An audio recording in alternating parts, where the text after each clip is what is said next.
Good evening. Welcome into Power Mizzou live for the second night in a row.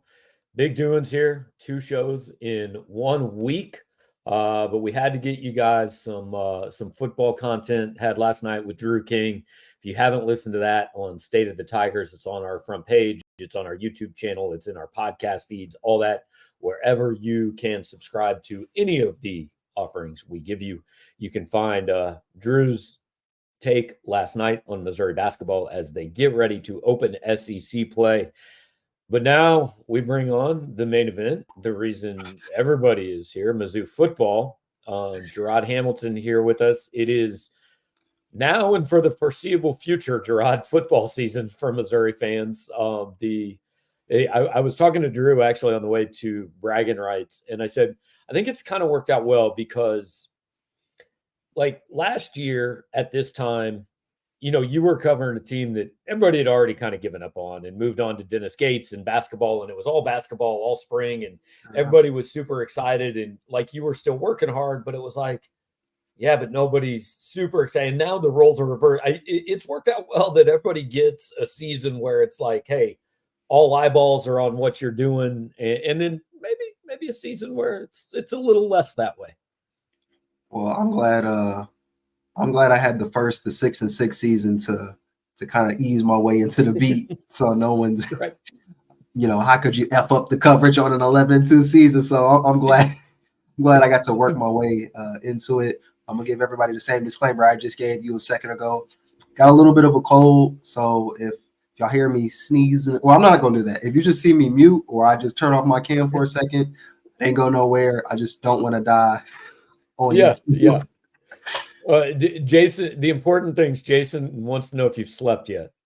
I hope so, man. You've been home for like 4 days. I hope you've slept. I've been trying to get some rest, but Gabe, something I've learned, and I did it, and I still don't believe it. When you're up 30 plus hours, like basically in a row, I'm not counting the like couple times I nodded off on the plane. It F's you up, man. It's hard to get back on a schedule. You need days worth of sleep to get it back. I could sleep 12 hours and I would still feel pretty tired. I slept a little bit though. Yeah, I talked to a friend of mine that went and covered the Peach Bowl, and he came home from Atlanta sick. I think everybody's getting it. So other than illness and lack of sleep, let's just start here.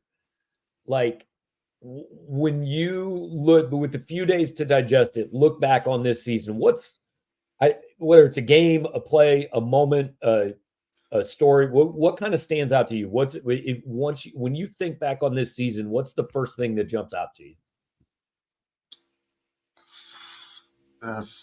I'm going to cheat here because I'm sick. Okay. I feel like I can cheat. I'm writing this article on the freshmen and just how many big moments they've had. And I didn't remember all of them until I started writing. I just finished like a couple minutes before we got on here. I just noticed how many big moments they had, whether it's, Marquise Johnson in the fake punt, whether it's Marquise Johnson in the Cotton Bowl, whether it's Brett Norfleet's 2 touchdowns in 11 seconds. And also I found out during this, and you guys, when you read it, it's going to come out Friday, you're going to notice how much of, and I wish we had more, I guess, the statistical base to find things like this, but I noticed I was going over the plays so you guys can kind of relive them through my words or whatever. And I noticed how many of those touchdowns they got out of 11 personnel, whether it was out of the pistol and the shotgun. Like that is their favorite thing. And I wish I could go back to see just how much of their touchdowns in general came from that. But there were so many moments, Gabe. I don't know. I could pick 11. I mean, I'll give you mine. I think 5 years down the road, when people talk about this season, what I'll remember is Harrison Mevis and the fans storming the field. I like more even than the Cotton Bowl. That might have changed. Everybody knows I was not there the day they beat Tennessee. Like maybe that day would have been that if I was there. But for me, it was the Mevis kick and the just like release of stress and joy, and Luther Burden swearing at everybody on K-State that this was his house. And it was the aftermath of that game that I think will stand out to me. That's a pretty good one. I feel like that should probably be most people's. Oddly enough, and it's I'm not gonna say it's the moment, but it's just the one that sticks out in my head. I think this is maybe because you were in Europe for this one, but when they was playing Vandy, that was the first time, because I know there's some of you who remember I was saying, Brady was playing like a game manager those first couple of games. When he had that game versus Vandy, and I was like, there's nothing he could do wrong. That's when I was just like, oh, this team is serious. Like the offense is serious, because he completed 80% of his passes. I think it was 33 of 41, 395, 4 touchdowns. That was the first like wow type of game for me. Yeah. And Sam says, what about the Mevis game winner and the Gator Chomp? And yeah, that's the beauty of a season like this is there's not a right answer. It's whatever it is for you, like you ask 40 different people this question, you're going to get 40 different answers. Shane says 4th and 17, Matthew Dykstra says it's drink telling Heupel they stand on business, like there's a different answer for everybody, which is how it was a hell of a year, is that there are a lot of different moments. Like if I ask, what do you remember about 2022? Like, I don't know, the end. I mean, like nobody has a moment from 2022 because there wasn't really anything. So that's how it's good. Now, I didn't plan on this. I had kind of some things laid out that we're going to talk about and this and that. I did not plan on this, but now we got to talk about this because we've already got 2 or 3 questions about it. The tweet was from, let me give proper credit, Brandon Marcello, who is a national college football reporter for 247 Sports. 50 minutes ago, Missouri's Blake Baker has emerged as a leading target for the LSU defensive coordinator job, sources tell Matt Zenitz and me for 247 Sports. So I want to be clear. Like, I mean, we told you earlier today, if you were on the board, you knew this was a possibility. But I want to be clear. When national reporters start using the words leading candidate, that's not an accident, guys. That's not hey, they're talking to him, but they're talking to a lot of other people. They want him to have the job, and we think he's probably going to have the job, but we can't say he has the job on the chance that something happens and he doesn't take the job. But I've been doing this long enough. When Pete Thamel, when Brandon Marcello, when Pat Forty, when these guys say emerged as a leading candidate, it's like Woj at the NBA draft, right? He doesn't say the Pistons are taking this guy, but he says like, they're leaning toward taking that guy. Indications are things will happen that could lead to them taking this guy. And they always end up taking this guy. So point being, there's a lot of signs pointing toward Blake Baker going to LSU right now, in my opinion. Yeah, and talked about this earlier. Even a contract. They don't matter, man. Yeah. Like, this is the best example for people. Yes, he signed a contract extension. What was that, Jarod? Right before Christmas? Yeah, it was, December or no, 22nd, something like that, maybe. Yeah, yes. I know it was before Christmas because I was out doing Christmas shopping when Drinkwitz tweeted that. So I know it was. I did do my Christmas shopping before the 25th, so I know it was before then. But look, I said at the time, I don't know if it was on here, but I said on the message board, and I said in some radio interviews when he signed that, like, yeah, it's a good sign, but it doesn't 100% mean he's staying, because these contracts, like, we can't compare college coaching to your job and my job, or to, like, if I want to up and take another job tomorrow, I legitimately can't. I am under contract. I would have to fight Rivals or Yahoo legally. I can't do it. Blake Baker's contract, there is some dollar amount which allows him to take another job. I don't know what that dollar amount is. I would assume it's higher today than it was last week. But these contracts are, like, I don't even know if they should use the word contract because they're not binding. You can leave anytime you want. It's just fancy handshakes. That's what they are. Fancy handshakes. It's how many $100 bills do you want to throw at me to leave? Last week, maybe they had to throw $500 bills. This week, maybe they got to throw $800 bills. I'm sure it's more than that, but I'm just throwing it. So, and with a program like LSU, whether it's throwing it at him and then throwing it at Missouri because he's breaking the contract? Or is that something they would owe LSU would have to pay Missouri whatever? And I will, after this show, go back and look up Blake's old contract. The problem right now is that not the recorder of deeds, that's not the right word. The custodian of records is not back at work until Monday. So like literally the day the extension was signed, I filed an open records request with Missouri to get Blake Baker and Kirby Moore's contracts. Well, nobody's been in the office since that happened. So I don't yet know what the new contract says. I'll look up his old contract and see what the buyout was. I'm sure it's kind of something similar, but it's probably more. All right. So LSU, being LSU, they pay him what he wants, and then they throw what I would believe is the equivalent to, I'm not going to say chump change, but they're LSU. I'm pretty sure whatever's in the contract, they'll be like, all right. So yeah, if they want him. Yeah. Yeah. And the key thing here to remember is Blake Baker is a Tulane grad. He's from Texas originally, but he's a Tulane grad.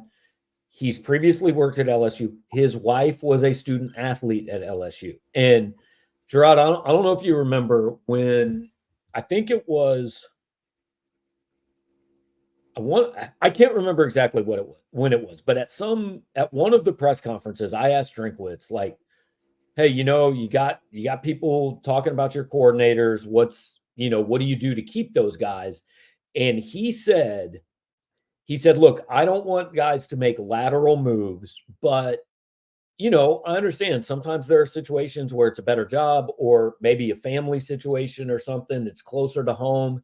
And like, I remember at the time thinking, because I've known Blake Baker and LSU was at least a possibility for a couple months now. And we've alluded to that. Like, I'm not keeping secrets.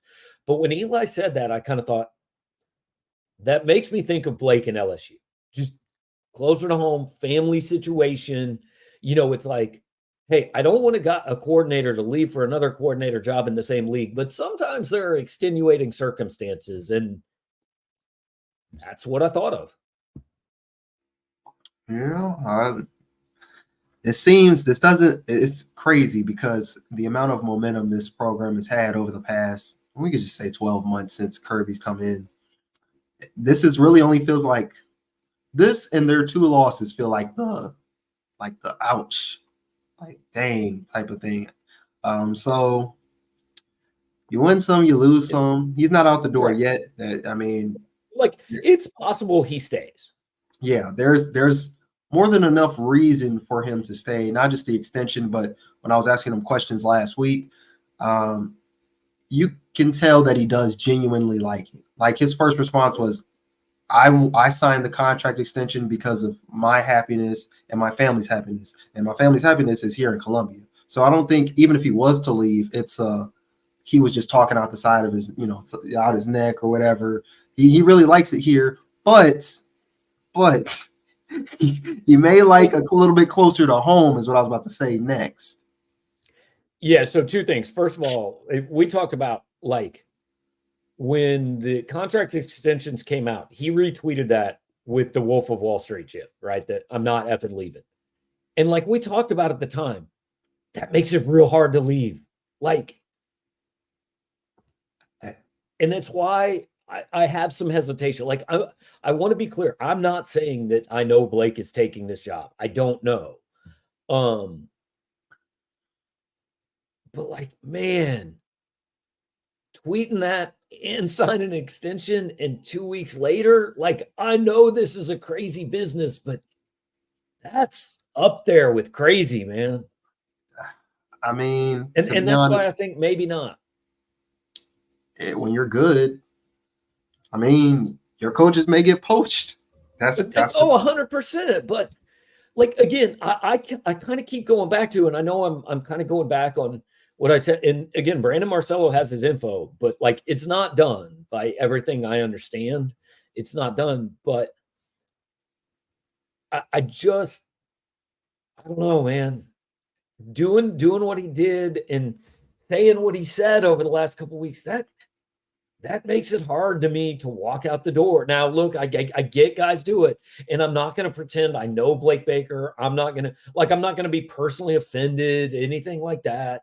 I get that it happens all the time. It just, I don't know, man. That's tough. Gabe, the Wolf on Wall Street tearing you up, ain't it? I love it. So first of all, I think it should be used to announce you're staying every time. I don't think anything else should be allowed to be used. Oh man, that's got you in the chokehold, Gabe. Really? When But you put that I out there. I get what you're saying though. You say all of this stuff, and I guess maybe it could have been tongue in cheek what he was saying as far as wanting to be in Columbia, the Wolf on Wall Street signing the extension. But at the same time, I don't know. I also try to think of sometimes people are where their feet are. So maybe, when he signed and when he tweeted and all that other stuff, he was serious. And I don't think him taking something else means he wasn't genuine about it. It just may be a little less genuine than, intended. I'm not saying he's not genuine, but what it looks like. Yeah. I mean, Nick Saban wasn't going to be the next head coach at Alabama. Roy Williams didn't give a shit about North Carolina, and then they were gone. So it'll be interesting to see. Now, I think, and what I have found out in 20 years of doing this is that the way I would handle things publicly is often not the way these coaches and schools would handle it publicly. Blake now knows this is out there. I guarantee he knows that this is out there. I know for a fact his boss knows this is out there.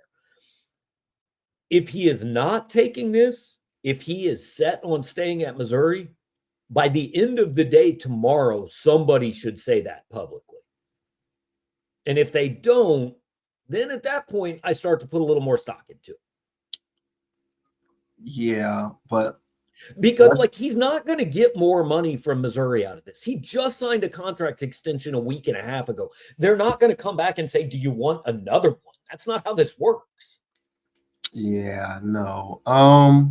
So this was year 21 just right now, right? Season 21st season, yeah. Okay, so you've seen this a lot. Let's be realistic. How long until we see that he's going to LSU? Like from this point on, what's your time frame that this usually happens? If he's going, I would expect it by the end of the weekend. Okay, that's what I was thinking. Yeah. And honestly, potentially seriously as soon as tonight. I mean, now that this report is out there, that could be a matter of hours. I would expect, I think there's resolution. If we don't see something from him saying, hey, I got no interest, I'm not going to LSU in the next 36 hours, then it makes me think that by the end of the weekend, we probably see that he is. So let's just, for the sake of argument, he goes. To me, it's real simple. You just promote DJ Smith. He's your defensive coordinator. And then you go find a linebackers or a safeties coach or whatever you got to find. You'd have to find the safeties Probably coach. Safeties because Baker would be leading. Split it up however you want. Yeah, it'd be DJ Smith. Although, if for whatever reason it wasn't, be Alpo would be the next guest after that, because he did get that promotion to one of the assistant coach. He got some promotion. Assistant head coach, it's a title, right? Yeah, but it'd probably be DJ and then him. So they seem set. I don't know, Gabe. Do you know any safeties coaches that you just? I know somebody can coach safeties. No, zero. That's the thing. If this happens, somebody will say, who are they going to hire a safeties coach? And I'm going to say, I don't know, because I didn't know they were going to hire Blake Baker when they hired him. I didn't know who Blake Baker was when they hired him. And I don't know. I literally could not name a safeties coach in the country. And on top of that, it's not that, when coaches move, wasn't Blake a linebackers coach at LSU? Yeah. Yeah. Okay, so coaches, before they become coordinators, they usually coach everywhere. So it's not like we're gonna be safety coach there is gonna be a safety coach here. It usually doesn't work like that. It'll be a random position group coach that comes. Yeah. And we've got a couple questions like this. Kevin is saying LSU just squandered one of the best offensive players in college football history. How did nobody see this coming? Look, everybody saw this coming. I've been telling you guys for a month and a half. Hey, LSU might fire its defensive coordinator. And if they do, I'd probably at least pay some attention to it. I mean, this is not a shock. I promise Eli Drinkwitz isn't caught off guard. And that's another reason I go back to, if I knew this was possible a month ago, Blake had to know this was possible a month ago, and he still signed the extension. So that makes me think, like, hey, if he wanted the LSU job, why sign that? Why make it harder? Why not just say, no, I'm not going to sign that yet. I'm already under contract. We're good. Eli wasn't going to fire him. For the simple fact that that's how leverage works, Gabe. I sign this, but you possibly give me more. Yeah, I guess. And I guess. Also to Kev's point, yeah, you had mentioned this maybe a month and a half, 2 months ago. The only thing that really kind of changed is them signing the extension, because we would presumably think that it was done. I remember that's one of the first thoughts I was thinking, well, LSU must have got beat out. And then I wrote the article about, the players saying how happy they were. Christian Williams even told me, like, excuse me, he was telling me, like, I haven't announced my decision, but Blake Baker signing that extension is a big part of what it will be. Things like that. So I don't know. Coaching is crazy.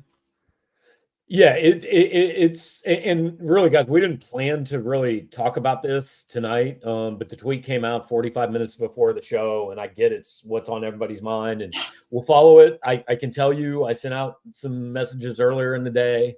I've been following this during the day. Missouri is aware and knows that, hey, LSU, yeah, he's probably on LSU's list. Where it will go from here, I don't know. And look, guys, Jarod has said this. I'm going to tell you, they're trying to build something in Mizzou. It's hard to believe Coach Baker would up and leave. These dudes are mercenaries, man. They just are. And that's not saying anything bad about it. Like I've said 100 times, if somebody came and offered to double my salary to cover the University of Virginia, I would do it. The University of Central Florida, I would do it. I probably wouldn't cover the University of Kansas for twice the money, because Kansas fans would hate me and I would never be able to do it. So like I wouldn't take that. But most jobs, if you offer me more money to do them, I'm going to go do them. These guys are the same way. I remember this has probably been 10 to 15 years ago. There was a former assistant at Missouri who had gone on to other places, and his name was being brought up as a potential head coach at KU. And I asked somebody who had been on staff with him, I said, he can't coach at KU, right? He said, I'll give you 2 million reasons he can coach at KU. I mean, that's what this is, guys. It's like, it sounds great to say they want to be a part of it and all, but these guys move a lot. Assistant coaches move, and this is not saying anything bad about Blake Baker. And again, it's not saying he's going to leave. It's just, it is impossible for fans to remove their emotional bias from looking at this. And it's just not the way these coaches look at it. It's a job to them. Yep. I mean, but to be honest, for me personally, I can't be mad at a coach. No. I'm sorry, that made me laugh. If Gabe goes to cover KU, we ride. Well, you know what? Andrew's $2 super chat is going to keep me from going to do that. So we're good now. I'm set. Seriously though, thanks, Andrew. I'm kidding. That Andrew got me off guard. I forgot what else. Oh, yeah. I mean, if a university wanted to fire a coach, though, or they want to replace them, I'm not gonna lie, the university would have had that person up out of there in a second if they wanted to. So in a way, I kind of see how these things are kind of like, everybody for themselves in a way, but you do wish there was maybe a different discourse for certain things. If it was only gonna take 2 more weeks for LSU, because in my mind, I would have to think this was reported either earlier today or yesterday. My days are all mushed together that, Brian Kelly told his staff, like, you're up out of here. So if that's the case, I have a feeling that someone over there was telling him, just hold on, man. We got you. Couple weeks, give us some time, let you do the bowl thing, all that stuff. So it's just hard, dealing with that type of stuff. Yeah. Fresh TL asks, would you cover Live Golf? Like, that's actually a really good example, because like, it's really easy for us to sit here and go, John Rahm's a terrible person, and look, I don't know, man. I don't know what I'd do if somebody offered me $400 million. They're paying that man money. I'd love to say I'd do the right thing, but maybe the right thing would be making 400. Somebody came to me and said, "Hey, will you write PR for Live Golf for $400 million a year?" I'm gonna be honest, I'd have a real hard time saying no. Well, first off, it wouldn't be that hard for me. 1 year, 400 million. Well, I'm retiring And after then you're that. done. Yeah. 100%. Simple So answer. So FYI, guys, obviously Jarod makes slightly less than 400 million a year here. Yeah, just a So little bit. we're getting there. Tell your friends to subscribe, sign up. Maybe we can keep them away Yeah, from Live, but that'll help. that's where we're at. All right, so we had that. I didn't mean for that to take a half hour of the show, but it did. And we'll continue to follow it. Whatever happens. Since we did a show, Ennis Rakestraw gone to the NFL, which we fully expected. Jalen Carlisle's gone to the NFL, which we fully expected. Waiting on Chris Abrams Drain, Tyron Hopper, and Harrison Mevis. The first two, I think there's almost no chance they're coming back to Missouri. The third, I would say, small chance, but I would lean toward not. I'm trying to remember who you said last now. KAD, Hopper, and Mevis. They're all going to the league. I think so. I'm trying to think who would be like of the three to come back, who would come, like who's more likely. I think Mevis is the most likely just because there's only 32 NFL jobs. And like he's not, kickers aren't going to get drafted in the first or second round. While that is true, I think he had a strong season despite the middle of his year being kind of wonky. And that 61-yarder, that's fresh in everybody's mind. You have the game winner versus Florida, finished the season 80%. I just don't know what's here from right. Like what else can he do? Yeah, and he's already the all-time leading scorer, so this is probably like the best shot. So I don't know. They're all gone. So biggest hole that this team, I mean, we already know, look, they've already basically replaced Javon Foster. They've already basically replaced Ennis Rakestraw in the portal. I mean, they've already got some of these guys replacements, but as it stands with the guys that we already know are coming in, what do you think the biggest hole on this team is? I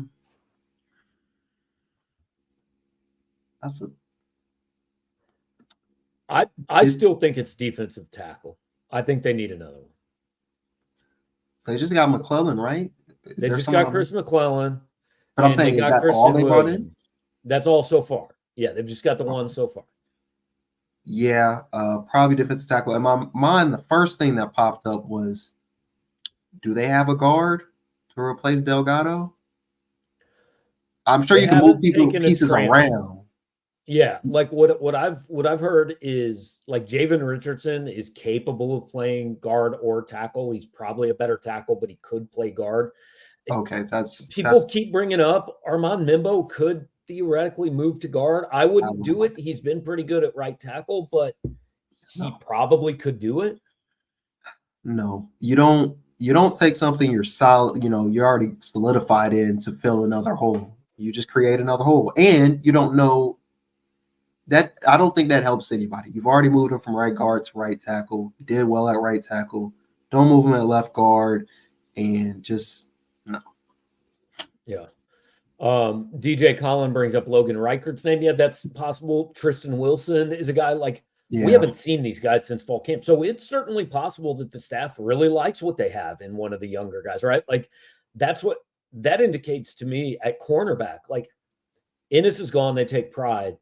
KAD we're very confident is leaving. So it's easy to go get another transfer, but like they have Shamar McNeil and they have Nick Deloach and they have some of these younger guys.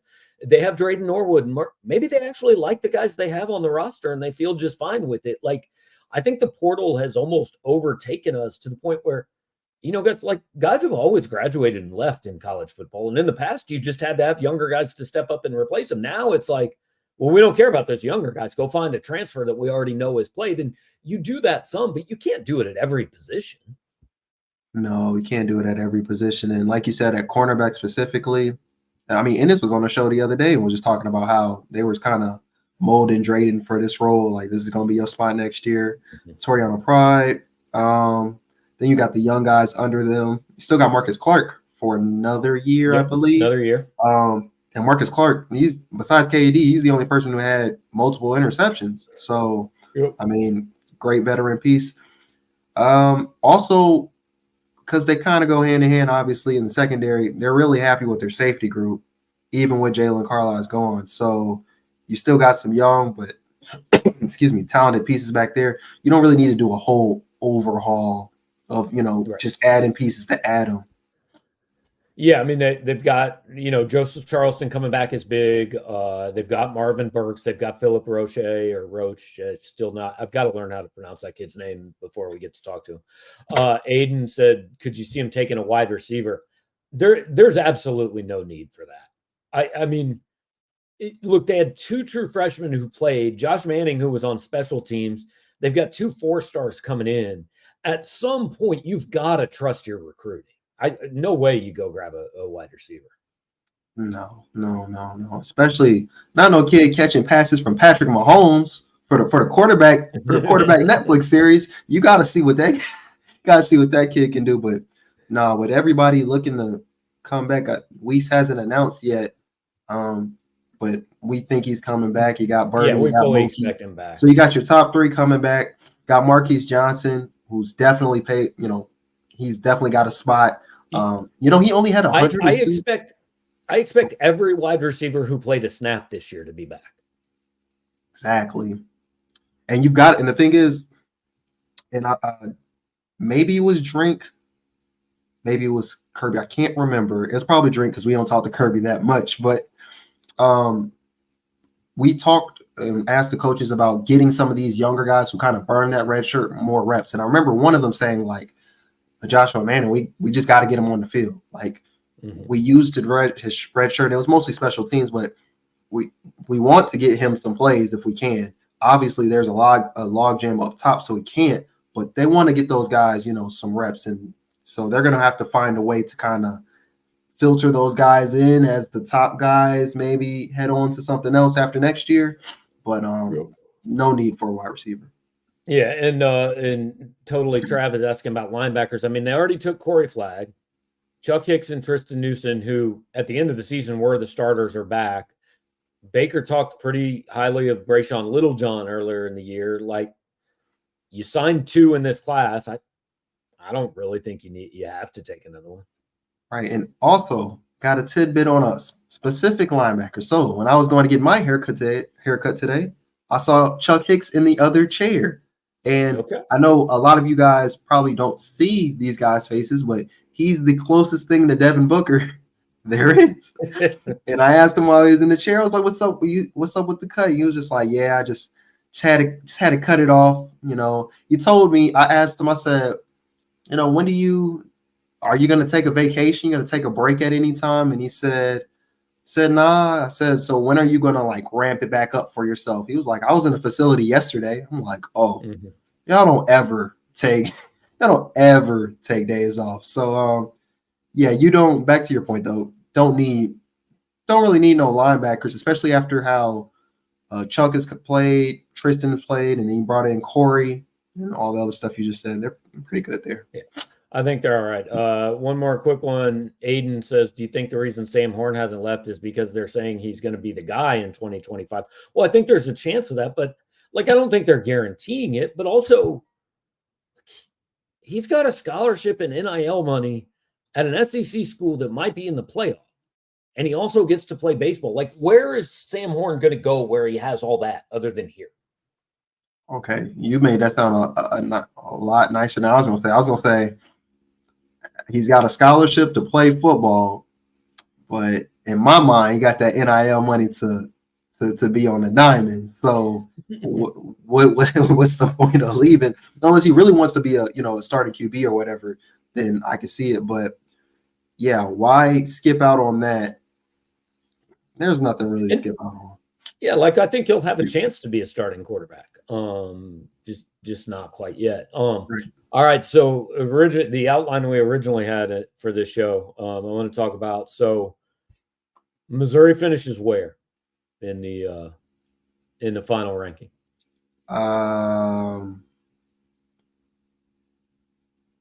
They'd finished 7.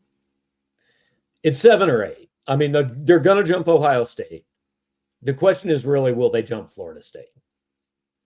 No. Well, I would think Oregon was 8, right? And they yeah, beat and Oregon will Liberty. move up. Yeah, they pounded. Oh, you think Florida State's going to drop down that far? No, well, I'm saying Ohio State was 7. They're going to drop below Missouri. So Missouri will move up from 9 to 8 for sure. Right. If they pass Florida State, then they'll be 7. And that's what I'm asking. Do you think Florida they pass Florida State was 5? I just find it. I know they lost, but it's hard for me to believe that they're going to be like, oh yeah, even though you got destroyed, it's not like they got destroyed with a full roster. Well, I mean, I know, but that was a bad last impression, man. No. I get it. And if they did fall to, way down, it'd be understandable. But in a way, I would. There's got to be context. I'm gonna just stick with 7 right now. I'm gonna just assume it's. Well, but no, to be 7, Missouri would have to pass Florida State because there's nobody else they're passing except Ohio State. They're not passing Oregon because Oregon won. I'm getting your point now. So to get to 7, they've got to jump Florida State. That's what I'm saying. Yeah, 7. Yeah, you're right. Then I guess Florida State is going to take that tumble. But dang, I think Florida State might fall below Ole Miss. I think they might fall to 9 or 10.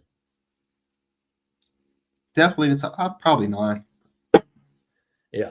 So the bigger question, and look, we don't know this because we don't know what anybody's roster is going to look like. Preseason top 25s are stupid. Is where Missouri will rank. We'll talk about that in a minute, but I want to finish up. I don't know how much of the rest of the SEC and bowl games did you watch? Because I know you were traveling and things like that. I'm trying to remember what other games did I watch before the Cotton Bowl. I watched nothing before the Cotton Bowl. Nothing. Yeah, can't think of one. Oh, there was one exciting game the day of the Cotton Bowl. I'm pretty sure where they were going at it. I watched the Pop-Tart Bowl that day. And I watched the Alamo Bowl the night before, but I know the Pop-Tart Bowl was on Thursday because feel like I was at Chicken and Pickle. Yeah, I don't know. That probably makes sense. But yeah, I don't know. But I don't think it was an SEC team that I watched. So go ahead. Yeah, I mean, my takeaway is SEC and bowl season, kind of like the year. I mean, some Tennessee, lots of like there. What they did to Iowa, Georgia obviously is good. Alabama, like my main takeaway from Alabama was what I said all year. Nick Saban did maybe his best job ever getting that team to the playoff. Absolutely. And Freeway Jarod said it for me. It was Kentucky Clemson, so it was an SEC team. Oh, okay. That was a pretty good game that I watched before my last nap, before my 30-hour stretch. That was a pretty good game. But yeah, I think, and I was listening to a podcast earlier, like Nick Saban, if you think he doesn't have it, wrong. Like I know, the fans in Tuscaloosa with their goggles on some of them may not see it that way, but this team wasn't Milroe was benched at some point early in the season. Yeah, he was benched for the South Florida game. Yeah, they were going with this little carousel. It didn't look smooth. Weren't they starting a freshman left tackle, like a true freshman at left tackle? Started him all year. Yeah. Yeah, so 11-2, and they beat Georgia to get the SEC championship at that. Like, yeah, your floor is an SEC title win. Come on now. Yeah, and all this. Well, it was proven Alabama didn't belong. No, it wasn't, guys. They took Michigan to freaking overtime without an offensive line and with a quarterback that couldn't complete a pass. 4 yards away or something like that. 3 or 4 yards. Come on now. That game in no way proved that Alabama did not belong in the playoff. If anything, I thought it proved that the committee made the right call. Just quick takeaways from the playoff. Washington, that would have been the worst loss in the history of college football. Oh my if he gosh, managed to blow that game. the epic collapse that was forming. I mean, dang, I would hate to be that running back if that's why you also the Washington kid gets injured, that forces a timeout, saves 47 seconds. And I've seen another clip on Twitter of that last play from Ewers to Mitchell. If he throws the ball at his chest and it's not a jump ball, it's absolutely a touchdown. The Washington corner would have not been in great position. Play by the DP though. A great play for what it was, but had Ewers just threw more of a bullet than kind of a floating lob, Texas would be advancing. That would have been crazy. All right, so Michigan, Washington. What do you like? What do you got? I'm for sure on Washington. Penix is that guy. I'm rooting for Washington. You think they win? They got to. They got the better quarterback. They got the better quarterback. I love Rome. I love the what's number 11? Mick something like McMillan maybe. Oh yeah, McMillan I think is the slot guy. Jalen Polk is the other receiver. Oh man, they got boy. Put them on the Chiefs right now, Gabe. Right now. First, second, and third round draft picks are those three guys. I would be perfectly happy with that draft. Oh man, those guys, and then also, I don't know. I just not really rocking with Michigan and the coaching staff. They just they're a little hard to like. Jim's a weird dude, man. There's no question. No, it's not just him. It's not just him, but yeah, it's a weird bunch. Scott, appreciate the super chat, and he says he makes a good point. Coaches are hypocrites. They cry about the transfer portal, then jump ship every 100%. Like that's what they were doing before the portal was really a thing. Yeah, if Blake Baker doesn't take the LSU job, some other coach is going to do this. Like Florida's linebackers coach did it, right? Some other coach will make a move like this if it's not Blake Baker. This is why the free transfer exists. Because if they're allowed to do it, so the players should be allowed to do it. There's no question. It's an excellent point. So, all right. So, like I said, we don't know what anybody's roster looks like. It's way too soon. Nobody's going to hold you to this.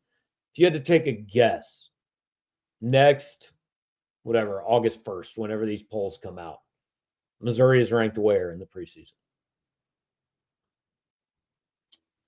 I want to say top 10. I'll say top 12 though, because the preseason just boosts teams who could be mid just off the strength of, they did this in the transfer portal and they got this coach and blah blah blah. I don't think that's where they should be. They should be, in that top 8 probably, but because of how it gets, I'm gonna just say top 12, somewhere around there.